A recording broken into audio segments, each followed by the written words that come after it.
Taylor. My name is Leah. Jason. Elise. Jacqueline. My name is Philippe. I work in digital marketing. I'm a nonprofit manager. I'm a personal trainer and a small business owner. And I am a Christian. I'm a Christian. I'm a Christian. I'm a Christian, and I consider myself to be a Calvinist. I'm evangelical. Catholic. I'm also a libertarian.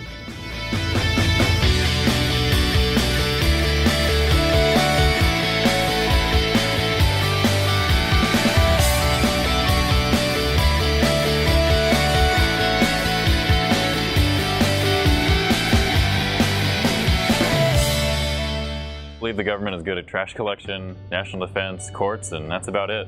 I believe people can do pretty incredible things when governments get out of their way. I don't believe the government is a savior. Sometimes I like to say I like my church top down and my government bottom up. I believe that force doesn't change hearts, it only stops them from beating.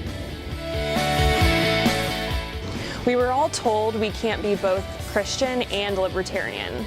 I had a college professor say that I could not be a Christian and a libertarian. I had been told by a lot of people that I worked with, that I respected, that you could not be both a Christian and a libertarian. And they gave me a lot of reasons, both from the Christian side and the libertarian side. And it just made me feel like I wasn't living up to either.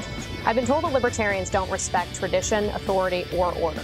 They said that libertarians don't have morals. He told me that faith in God was irrational, and that to be a libertarian required you being a rational person. And it made me question whether or not my political views were consistent with my faith.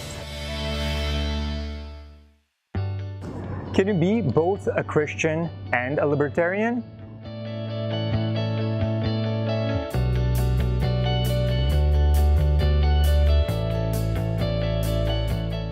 We all met in a book club in DC. So the 6 of us came together to work out this one question. Can you be both a Christian and a libertarian? So where are we? We've written the book, signed with a publisher, we've decided on a title, Called to Freedom. Everyone knows it takes a long time to write a book, but you might not know it can cost a lot of money too. First, we need an editor to make sure all of our T's are crossed and our I's are dotted. The publisher also charges a typesetting fee for each printed page. That's really going to add up. We also want to get the word out when the book is released in 2017, on social media and distributing the books at events. That's why we're running this campaign. We can't do this alone and we need your help. Every dollar we raise helps us get this book into the hands of someone wrestling with these ideas. Maybe that person is you. You'll see in the campaign description all of the ways you can be a part of this project with us. Will you help?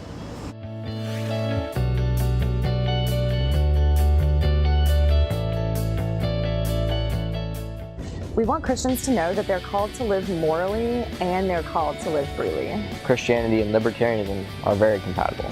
We can be both Christians and libertarians and live a life of freedom. We want to help the world understand the connection between political freedom and the Christian faith. We're writing this book for all those out there who are caught in the middle. Like they have to choose between alternatives of liberty and the gospel. We're not saying Christians have to adhere to a certain political party. What we are saying is that Christian theology is compatible with political freedom. In fact, it might even make a lot of sense together. Can you help us share with a Christian who is currently living in this tension that they, like all of us, are called to freedom? Called to freedom. Called to freedom. Called to freedom. Called to freedom. Called to freedom. Help them embrace their worldview, one that we think is pretty awesome.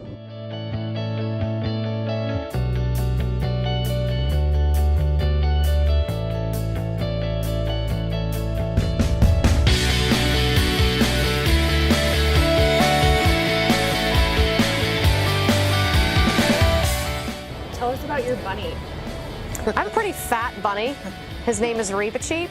He's named after a character in the Chronicles of Narnia. He is not a libertarian because he prefers living in a cage. As you can tell, this video was produced for our Indiegogo campaign and gives some idea of how we're going to be funding the book and promoting the book. We're currently trying to raise $8,000 and we're about 45% of the way there, which is really exciting. We were fully prepared to put this out on the internet and get $0 and quietly take it down after a couple days and just pretend like nothing happened. So the fact that more than just our parents donated was really exciting for all of us. And we've got great friends like Norman who are helping us out. So we'll be giving a little bit more information about how you can pre-order the book through Indiegogo. We're offering ebooks and paperbacks and signed paperbacks and book club packs for people to pre-order through Indiegogo. And if you go to Indiegogo online or download the app on your iPhone, you can search Call to Freedom, and we're the only campaign about freedom. Everybody say it.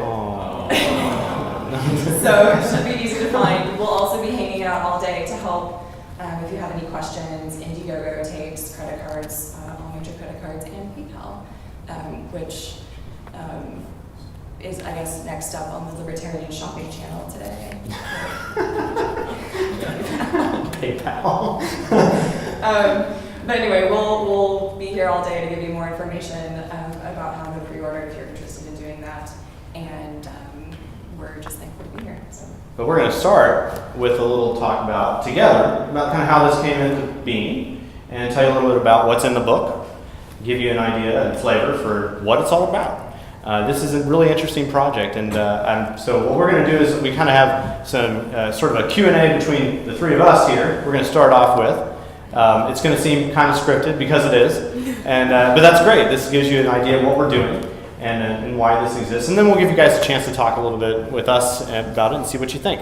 So what we're kind of going to do is I'm going to not go off script here, but we have some questions that will give us an idea about what we're doing here. So Jackie and Elise, I know the story, but I want you to tell everybody here, how did you both become Christian libertarians? How did that come to be, and did you figure out, what sort of went through your brains as you tried to work through that tension or how did that come to pass? Right. So I don't know about here in Austin, but in DC, there has to be a story about how you became a Christian libertarian, because there just aren't that many.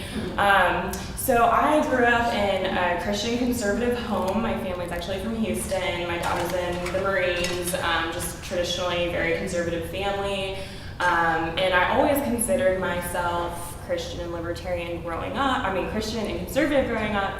And I didn't really know all that much about what libertarianism was. I think I knew that libertarians wanted to legalize drugs, so for that reason I thought there was a big moral gap between being a Christian and being a libertarian. And then it was in college where I was growing a lot in my faith, and it was also the first time I was introduced to libertarianism. I was studying economics, and one of my friends recommended I sign up for this seminar, the summer seminar on economics and economic freedom, and she just thought I would really enjoy it. So I signed up for that, and it was a really great experience, and it was really interesting at the same time. I was learning all about Austrian economics for the first time. We were reading Hayek and Mises, and I found myself pretty much on board with everything except Ayn Rand's moral philosophy, which was a little scary for me. But yeah, I kind of came away from that week thinking, like, I might need to I don't know if I can call myself a conservative anymore. But there was also, I noticed a big tension that week that really didn't sit well with me. I felt like the only Christian there for different reasons, just different conversations I was in, and I didn't expect there to be a ton of Christians there, but I just felt a lot of hostility that I also wasn't really expecting. For example, there was one guy who was talking to me, and he said, how can you be a Christian and a libertarian? Like, libertarians are rational, and everything Christians believe are irrational, so how can you be both at once? And so I just thought, well, that's... I had a different opinion than he did, but it just made me start questioning, if all these people don't think it lines up, does it line up? There was another instance that week where I was sitting at lunch with a philosophy professor who was giving lectures at this seminar, and he had asked me who my favorite philosophers were. So I mentioned some Christian philosophers, St. Augustine, Aquinas, and you could just see the terror like come over his face as he was, biting into a sandwich, and just the conversation ended there. But it just made me start questioning, like, does my faith really line up with this, this political philosophy? I felt like in many ways that it did, but because I was meeting so much hostility, it made me really question that, and I was determined to figure it out. Yeah, so I have a fairly similar story. Grew up in a very Christian conservative household in Tulsa, Oklahoma, and it was sometime when I was in high school. I hadn't really thought too much about politics, and I didn't have like a coherent political philosophy as a 14-year-old or however old I was. And does any 14-year-old? You'd be surprised. You're training while they're young now. And I was participating in this mock legislature that actually takes place here in Austin. And my family all worked in education. My parents both worked in education. So I wrote up a couple of like these mock bills that dealt with education, and I thought, like, this is brilliant. This is gonna like save the world. I don't know. And a friend of mine who's a friend now, I didn't know him at the time, never met him before. He saw my bill. He's in the back of the room. Calls me and says, "This is statist." And I had no idea what that meant. And I don't know, and one of the required readings for this program was The Law by Frederick Bastiat, and he says, "You haven't read the law yet." No. So I went and read the law. I realized, oh my gosh, I was being a statist, and began putting together a coherent political philosophy that tended to be very much pro-freedom. Sort of as a result of that. But that kind of has stuck with me over the years, because I realized how easy the temptation is. Like, there's a little bit of statist in everybody, right? Like, when we think we have a good idea and we're good people and we can fix this, and we're given any amount of like room to try and any amount of power to try, like, there's a little bit of statist in everybody. And as I was learning about more about my faith, I realized that this probably had something to do with the fall, and that people are fundamentally flawed and fundamentally sinful, and there's this little bit of like power-hungry tyrant in everybody that, but for the grace of God, would be running amok in the world. So that really stuck with me, and because that connection seemed so clear for me, I was sort of in a similar place where like I just assumed that everybody was cool with like Christianity and liberty, and I didn't really spend a whole lot of time trying to articulate and defend that, because it just seemed to make so much sense. Until I graduated from college, I moved to Washington, D.C., and I got my first job at a libertarian think tank defending freedom and all that great stuff. And I was the only Christian there.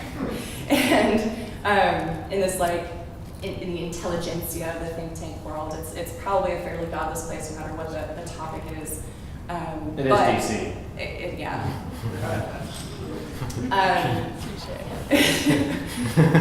But I had a similar experience where one of my coworkers who described himself as agnostic, because that was the only truly like open-minded, because like the atheist was too far, but he defined himself as agnostic. Was explaining to me that faith in God was just so irrational that he questioned if I could really be a libertarian, because it was just so irrational. And how can we create rational market actors in our perfect free market world if you're telling them to be extremely irrational with their money and their time and all this other stuff? And I thought that was weird, and I was like, I hopped on the internet and like wrote a blog post about how that's weird, and this atheist agnostic guy told me I couldn't be a Christian libertarian, and I got like shots fired at me from Christian bloggers who were like, yeah, you can't be. And they had all of these reasons from sort of the faith perspective about why you couldn't be, and I sort of mentioned that in the video about how I got like shot at from both sides all over the internet. It was great. And So that was sort of my moment where I realized, like, I can't take this for granted that everyone's going to understand that faith and liberty can go together. Even if they aren't 100% with us on the liberty message or 100% with us as followers of Christ, like, we can't even take for granted that they're going to be welcoming of that, and we need to do a better job of sort of making that case. And that's sort of where we met. So do you think that people, like Christians abroad, just sort of even realize that this tension with libertarians even exists at times? No. So I think for a lot of people on all sort of sides, it's a very bright line, and sort of where we were at originally, that like this makes a lot of sense. Either you are a Christian libertarian, or the complete other directions, like where I'm a Christian, and because I'm a Christian, I have to believe in social justice. Or, whatever. Like, these are very clean, bright lines that people adhere to, and until you sort of bump up against them, it's harder to recognize. And I think what we were finding was we were meeting a lot of young people who were sort of in that place that we were in 5 or 10 years ago, who felt kind of alone because everyone around them had these really clear lines, had these really clear ideas, and they were feeling this tension of, can I be a Christian and a libertarian? And for us to just come in and tell them, like, A, yes you can, and B, it's not weird to feel that way. It's not weird to ask those questions. You're not somehow less of a libertarian or less of a Christian because you're dealing with these questions. That was a huge motivation in why we wanted to write this book and sort of make people aware, to sort of reach those people who are dealing with it, but also make the people aware around it that the libertarian space can be more friendly to Christians and Christians can be more friendly to libertarians. So let's attack the book again, because let's get back to that. How did this really come to be? Where did this start? So this book is actually several years in the making. It started back in 2012 in a book club. I was at the time working at the Institute for Faith Work and Economics in the DC area, and we just decided to start a book club focusing on the intersection of political freedom and the Christian faith. So I invited a bunch of young professionals who I thought might be interested, and we met for a couple of years, just reading different books like Defending the Free Market by Father Sirico, Humane Economy by Wilhelm Rocky. We even read a book by Jim Wallace, who's, if you don't know, he's a thought leader in the evangelical left and social justice movement. So that was opposition research. Yes. And it just started this conversation. Well, first of all, I was just really surprised how many people were interested. We had to, expand into 2 different book clubs because the little coffee shop we were meeting at couldn't hold just 50 people. So that was the first time where I felt like, well, thank goodness I'm not alone, and there are a lot of other people who think like this. And then it was the following year, I was offered an opportunity to fill a panel at the Students for Liberty conference in DC. So I thought it would be really cool just to bring the conversation that we were having in our book club to a libertarian conference where I felt like conversations on faith were underrepresented. So I invited the people in our book club to join me. And so the authors in this book were the people who were originally on that panel with us back in 2014. And first of all, we just had such a great turnout at the panel. We weren't sure how many students were going to be interested in the topic, but we packed the room. We had people standing in the back, and a bunch of students came up afterwards just to thank us for being there. And we just wanted to be able to put our thoughts down on paper, so the next time that we see them, we would have something to give them that they can take with them. So then we started the fun journey that it is to figure out how to write a book, and we floated around a proposal for about a year, and then Norman, you actually connected us to the publisher, which we're so thankful for. We probably would have given up if that didn't happen. But yeah, and it should be out in early 2017. So it can take 5 years to write a book, is what we learned. Personally, I thought that was sort of a shot in the dark publisher book we scored. Yeah. That's pretty great. Okay, well, what do you really think? Who do you think that is the audience for this book, and what do you think it's going to accomplish with them? So, like I said, we tried to write it to be open to a lot of people. If you are that person who's struggling with reconciling your faith with your libertarianism, it's a very clear, direct conversation to you as an answer to that question of, can I be a Christian and a libertarian? Like, yes, you can be a Christian and a libertarian. And the book sort of works through attacking several of the main arguments why you can't be. But also, we wanted to reach those other people that are in the Christian space, the libertarian space, the conservative space, and get them to reconsider their acceptance of Christian libertarians. And be open more to the possibility of having that kind of discussion about freedom with the libertarian Christians who are very much in their midst. And what I really hope that this book can accomplish is when we meet those young people again. I mean, we had an hour-long panel conversation at this conference. We were talking with them for hours afterwards. And when they would ask, like, I'm the only Christian in my Students for Liberty group on campus. Like, I don't know how to articulate this, or I don't know how to get the conversation going. We wanted this book to be a really clear answer, that this is something that we can hand to them, something that we can send to their student group on campus, something that we can give them to equip them to be good defenders of their faith and their political philosophy.